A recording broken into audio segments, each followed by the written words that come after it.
Hi, everyone. Welcome to Smart Water Wednesdays.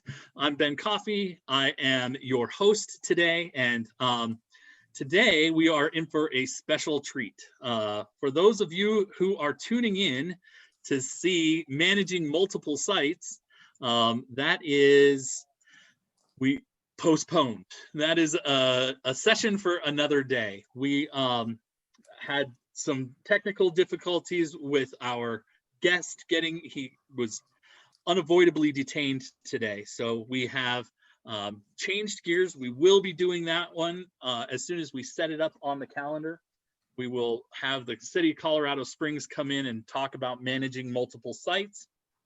In the meantime, today we are going to discuss watering to a budget, watering to a water budget and other market trends.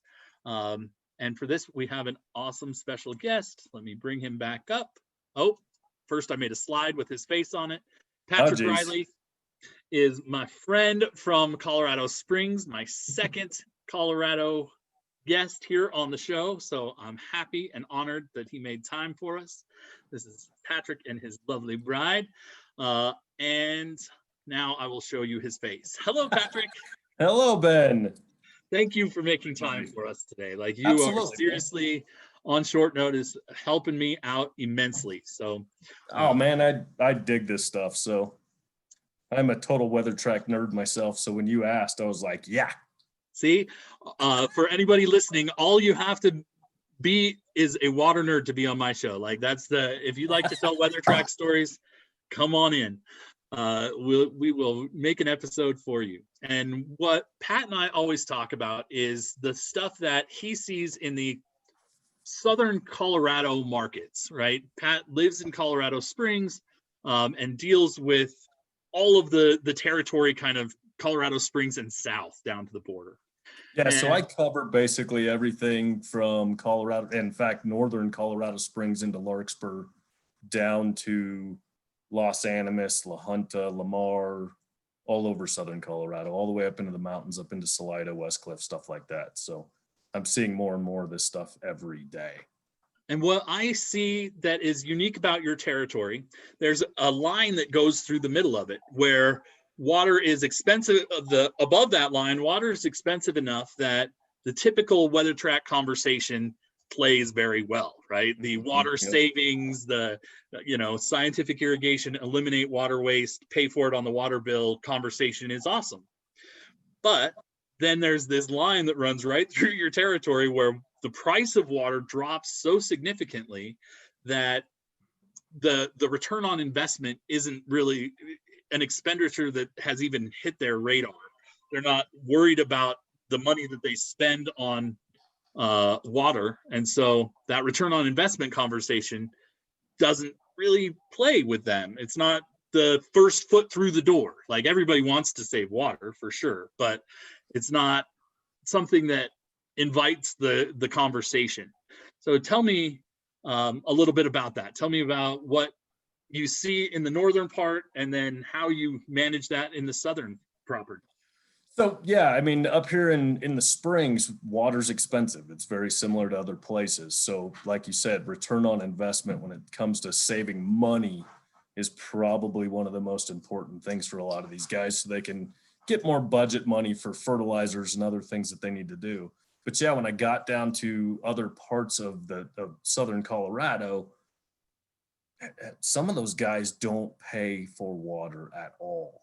So when I first brought up hey, your return on investment's going to be fast, they wanted to know how, because they don't pay for water, which is something I've never even thought was possible. Everybody paid for water.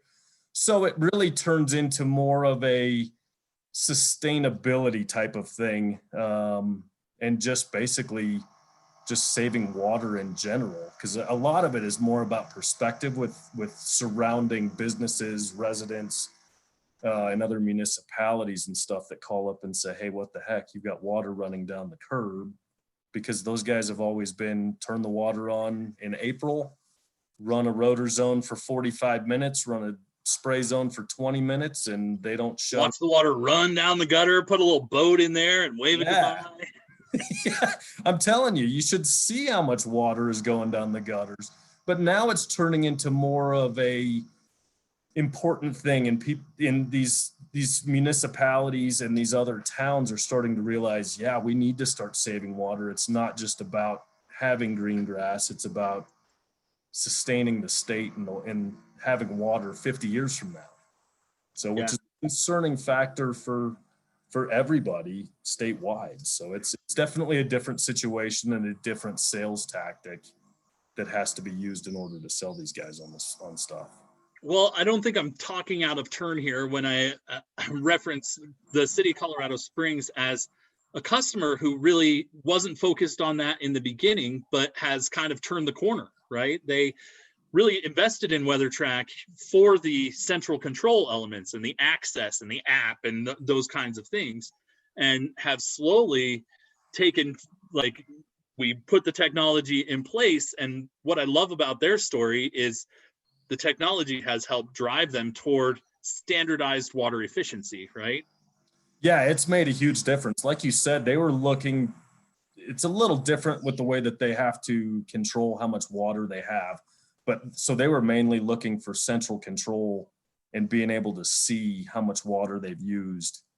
So yeah, I mean it, and then basically from what they saved, they did a couple of parks where they did some automated stuff, and they started realizing, wow, we could save a lot of water and money with this system. And they tried all kinds of different systems. They did a test pilot for not only Weathertrack but other systems, and the Weathertrack system just made a huge difference in their world completely. So they switched 100% or 97% over to. We're almost there.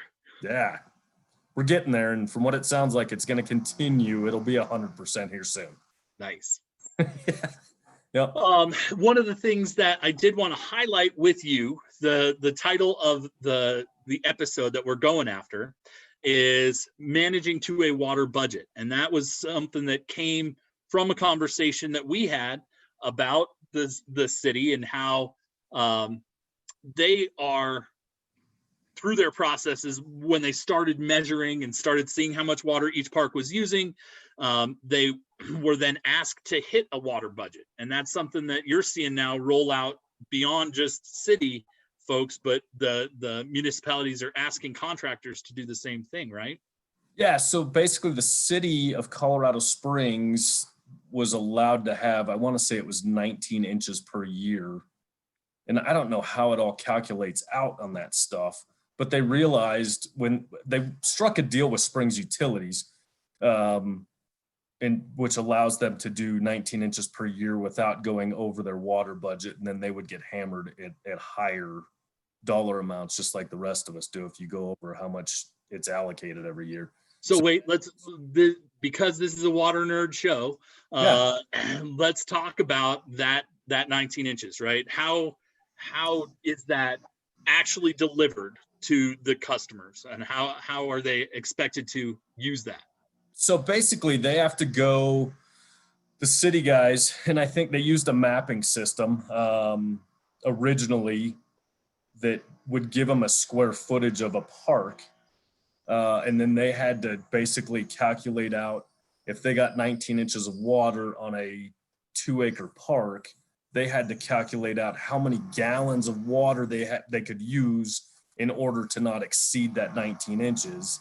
So there's Excel spreadsheets and all kinds of crazy water nerd stuff that. If you're a water nerd, we call that calculating a landscape irrigation requirement that takes the square footage of irrigated area and applies that number of acre feet to figure out an annual budget, and then take it down month by month, right? Figure out the seasonal arc and figure out how much you have in each month to use.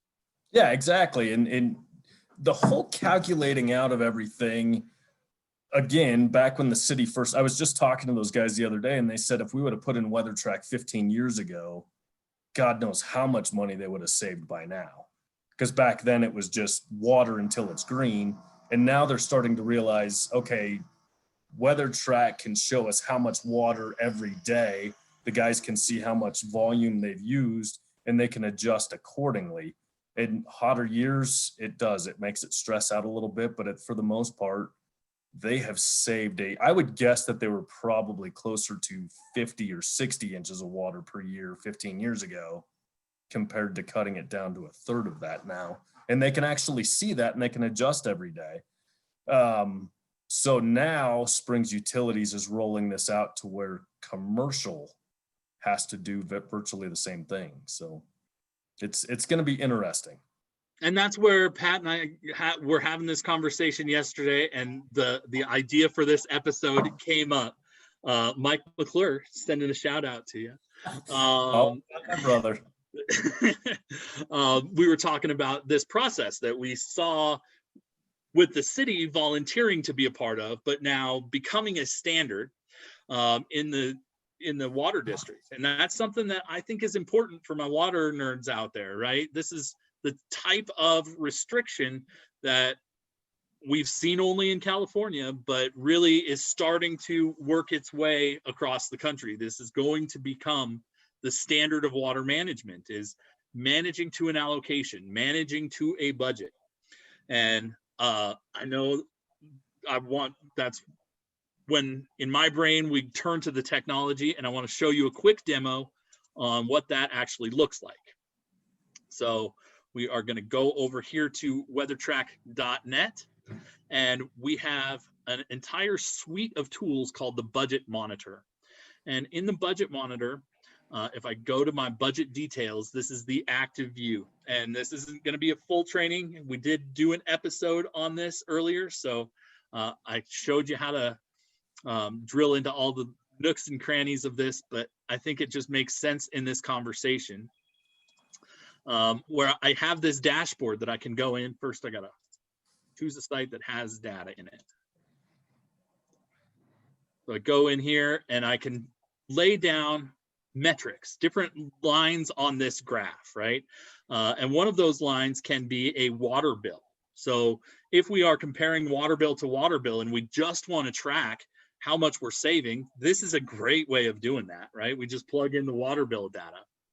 But for today's conversation, I want to highlight the ability to really go in and create your own budget, right? You can go in here and just like Pat was saying, he was given, or the city is given X number of gallons that they're allowed to use month by month. So I can literally, once that is given to me, go in and plug those numbers in as a budget. I can just go through and say, here's what I have to use in a month, and then make that a line on this graph, right? So now I have real-time budget information on this workspace, and I can pipe in, let's see, let's put, this never makes sense, by the way, because this is demo controllers that I play with the information all the time. But if I go in and I put a water requirement on there, right? And the other thing that you can put on here is measured usage. This is pulled directly from the controller. For those controllers that have flow sensors on them, we can say, and that is a terrible, terrible demo because my demo doesn't have a flow sensor on it. But you get the idea. I can look at this graph and say, I'm 50% of the way through the month, and I'm 70% of the way through my water supply as of today, right? We're not waiting for the water bill to come through 3 months after the fact to say, hey, you used too much water, right? This gives us tools to actively manage from an allocation into a water budget, right? So we can go in and say, I know how much I have to use, I know how much I have used, and as a manager, I need to make sure that I don't use more than I'm allocated. Yeah, it makes a huge difference for these guys if they do go over their allocations. They're talking about handing out fines, and their water bill in general goes substantially up. It costs somebody a lot of money. And it's weird because I've also heard stuff as far as the state handing out fines in a little bit different way if water gets abused. Where one of my current customers got a so-called fine of like $180,000 from the state. And the way that it works is a little different. They don't have to pay the state 180 grand. They have to spend $180,000 to correct their watering waste, basically. So. Well, I happen to know a technology that can help them do that. Like, oh, absolutely. It's going to roll out, buddy. I love to hear that. Yep. So one of my favorite Pat Riley stories is about that bottom line proposition, right? You had a customer who was looking for a return on investment and put Weathertrack in and had a very interesting story about the results. Tell me. Well, I'm glad that the story isn't something about me drinking or something crazy I did. Because typically that's the stories I hear. We're not going to share those today. That's on the after hours episode. Gotcha. So yeah, I had a customer down here that we did a pilot program for, because everybody's trying to find any way of saving water, and this just so happened to be where we did a pilot program. Sorry if that's loud. I've got a deck company at my house. Anyways, can you hear that, Ben? Is it loud? Yeah, just keep going. We'll ignore it. Okay. So anyways, Ben and I did a pilot program, which Ben did get stung by a bee when we were installing this controller, which made things a little bit more interesting. But it was a soccer field that we started out on. And I just so happened to know the superintendent. We're pretty good buddies. So once we put this thing in, I asked him if he would supply us with some utility bills before and after. So after the first month of having that Weathertrack system in, their grass was as green could be, and they were playing on it more often than they were before. I mean, by that time it was school season. So, and let me hit the pause button, because one of the comments is valuable on this, right? My friend Tony Monzone talks about the reduction of wear and tear on existing landscapes and other values that Weathertrack brings, right? Reduced irrigation not only saves money on the water bill, but it saves money on the maintenance and all sorts of we get a tour of Pat's house.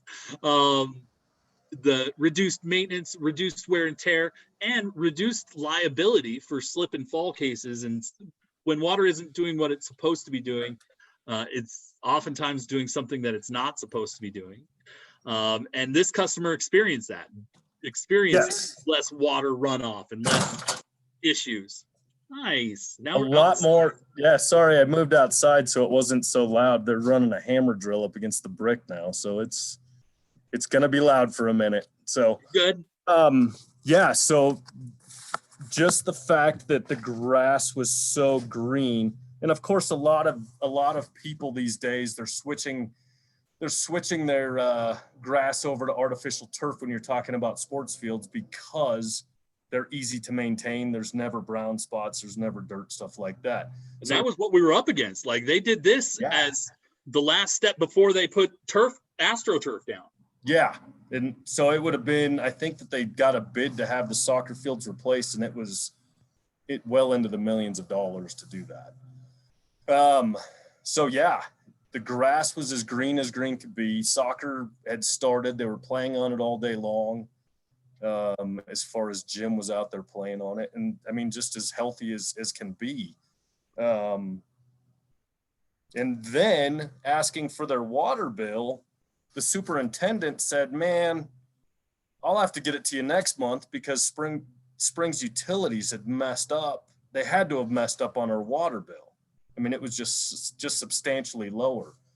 So the following month comes up and the same conversation comes out, and he goes, "Man, I got to call Springs Utilities because it's just not calculating out properly." So then we had the conversation of, I think the reason why it's so off is because your guys are turning the water on in the spring and never adjusting it at all, which made such a substantial difference that they were saving somewhere in the $800 to $1,000 a month range of water just on one site that only had 18 zones.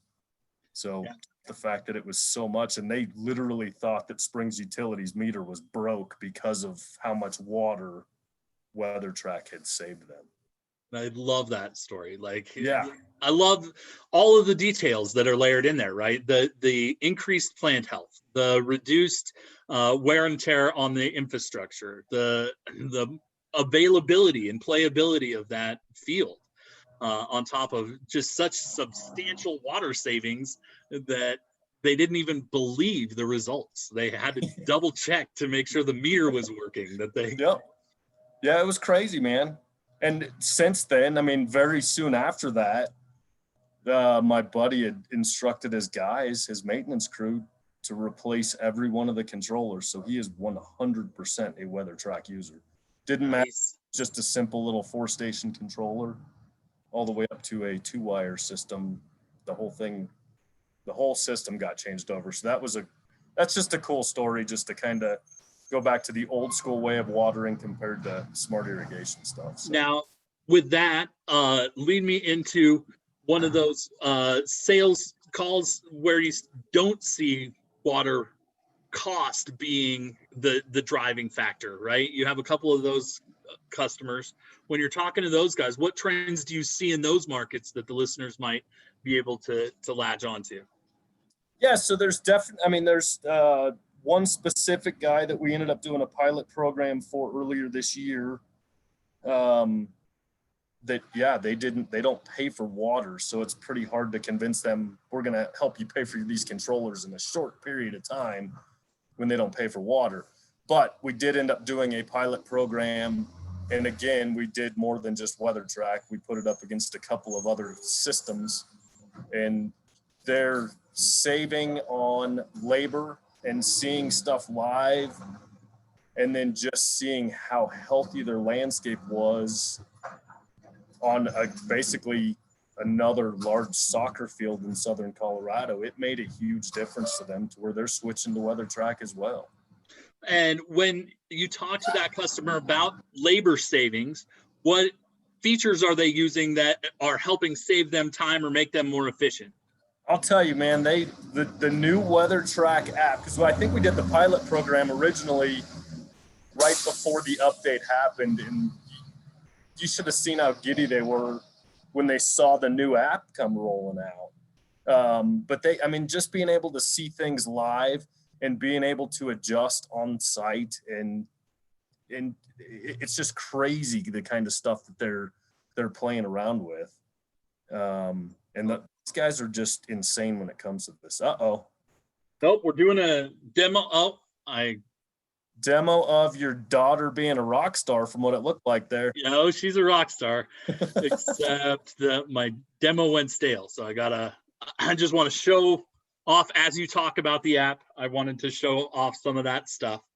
So again, for you listening at home, we're talking about Weathertrack Mobile 3.0, where we have incorporated what we call mobile mapping. And if you go to the mobile mapping, you can see yourself in the map. This little blue dot is you, and you go in here and you zoom down on your site, and you could go, and on top of all of the ET-based irrigation and all the flow monitoring stuff, now we give water managers the tools to make a map, right? This is my house, so you can see this little blue dot is me. And I can scroll around the site and see where my flow sensors are, my backflow are. I can mark where all the different stations come up in the field. And this is one that guys are just loving. The station location, you mark where those heads come up in the field. And then when you're in the map later on, you can use this to start this station. I can just find myself in the map and say, I want that station over there to turn on, hit start, and it will take you to the right station and turn that station on for you. So lots of fun stuff in terms of just workflow and continuing to develop the best tools for water managers in the field. That mapping stuff, I can tell you that a lot of these guys that are using it now with turnover, everybody out there's got turnover right now. So, if you can get everything mapped out there, you don't have to sit there and have the next guy try to find every valve, every flow sensor. Exactly. And on the, and even if a guy gets sick, especially right now, if somebody gets sick, it could turn into. That's what I was going to say. The guys that are on call, right? You have so many customers that have multiple sites, multiple techs. Like there's a kind of a circus of who's on site on that day. And with this mapping stuff, it provides continuity to those teams and really makes efficient time use when you're out on site, right? You can walk right to the backflow or the controller or the issue without a whole bunch of chasing your tail watching the water run. That's exactly it, man. It makes a huge difference. All right, Patrick. Well, with that, I am right at the point in the webinar when I have a standard question that I didn't prep you with. But I ask all of my all of my special guests, what does Weathertrack save you? Personally? Personally. So I've actually got a Weathertrack controller at my house, and it saves me, I don't know how much money, because I was the same old school guy that just turned a rotor zone on for 45 minutes and spray zone. So it saves me as far as water goes and money on my utility bill quite a bit. But at the same time, personally, I'm a huge advocate of sustainability and stuff like that. So I'm feeling more like this is more of a futuristic, we're saving water for kids, our kids. That's probably the most important part for myself personally. So, but then of course I'm in sales too. So it not only saves me money, but it makes me money because people love this system so much. It's incredible. If you can make money by saving money, that is a good place to be. Right? Exactly. Everybody's making out. People there you go. Water and saving money, and I'm making money off of selling Weathertrack controllers. There you go. Doing something good for the planet and for your pocketbook at the same time. Exactly. All right. With that, we are going to wrap this party up. Oh, I'm still on this demo. Going to bring it back to the old PowerPoint. Finish off the same way I finish off every session, talking about our support network. With Weathertrack, it's not just a hardware solution, it is a full water management solution focused on delivering outcomes, right? And so we are here to support you implementing your technology all the way through. Day to day, you can call customer service at the 800 number or email them at support@hydropoint.com. If you are troubleshooting, we have automated resources. The knowledge base has great information for you to use, step-by-step articles and troubleshooting. If you're in Pat's position and want to present Weathertrack, there's at hydropoint.com. Not only do we have all the tech specs, but we have all of the like tech sheets and flyers and all of the marketing materials that you can download and use. Our marketing team is stellar. So if you want to use some of that stuff. Another thing online is testimonials. We've got some recorded testimonials from different types of customers that sometimes just hearing somebody else capture their Weathertrack success story helps in the sales process, right? Because everybody has a different reason that they want to manage their water better. Then for me, I do all the training stuff. So we can do it live. We can do it at hydropoint.learnupon.com where we have the on-demand certified free training, or a bunch of offerings at our YouTube channel, including previous Smart Water Wednesday episodes and other free stuff that I've designed to bring to your phone and meet you in the field. So lots of fun stuff in terms of support resources. Join us next week. Oh, not next week. Next week is Thanksgiving, so happy Turkey Day to you all. We will not be doing a episode next week, but the following week, December 2nd, we will have a return guest. John Walker from the University of Utah has an amazing perspective on how smart controllers are helping him maintain social distance and adhere to a lot of the lessons that 2020 is teaching us. He's implementing in his management process, and smart controllers are helping him do that. And so we'll have him on to talk about kind of where that all fits in the world. So in the meantime, bring it back to Pat's face. Pat, in the meantime, I'm Ben Coffey. I am the Hydro Point training manager, and I'm always happy to have you. Thanks for making time this Wednesday morning and every Wednesday morning. Look forward to seeing you on our next episodes. Patrick, you want to take us out? Hey, thanks, Ben. I appreciate everything, man. I appreciate all your support and, yeah, all the presentations you've done for me, man. You're a rock star, dude. So that's how we roll. That's how we're going to win this thing, right? Keep working. That's it. That's exactly it, bud. Hey, thanks, everybody. Not COVID either, so we're good. See, I just slipped it right in at the end. I didn't even make you talk. I'm telling you. All right, thanks, brother. everyone. Thank you.